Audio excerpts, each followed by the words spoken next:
Currently, domestic tourism is flourishing in China. Many luxury hotels in cities of all sizes are reaching 100% occupancy. When borders reopen and the Chinese traveler is free to travel, where do you believe they will travel first? And what kind of trips and experiences will they be seeking for? Thank you. And I think that's why we are very proud and confident to say that, because we can see the domestic travel is more or less 100% resumed, and people are just waiting for the border to be reopened. And I think, we've been talking also about the new normals in this new market. So the next level, when the borders are open, I think it will be limited. We are not looking into like the border to open at once.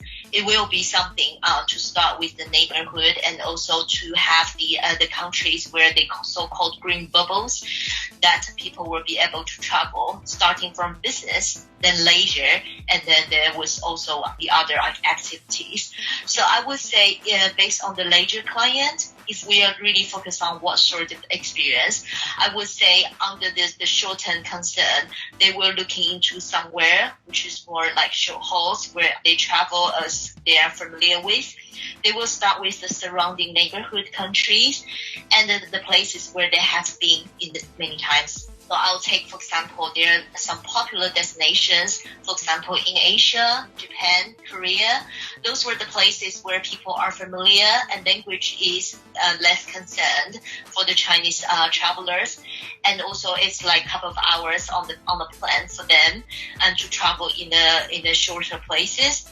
And I think also people were looking into more like privacy-driven locations and destinations. So instead of going to the big cities where people are crowded, and you will be like really going to the very highly condensed areas, people like to go to the nature-wise, going to the seaside, going to the mountain hiking, or places where they don't have to talk to people. They can talk to the local residents and also enjoy a relaxed sort of trips. I think those were the trend we see and the experience that they were mostly prefer. We had a survey late last year and also compared the survey that we had after the pandemic situation.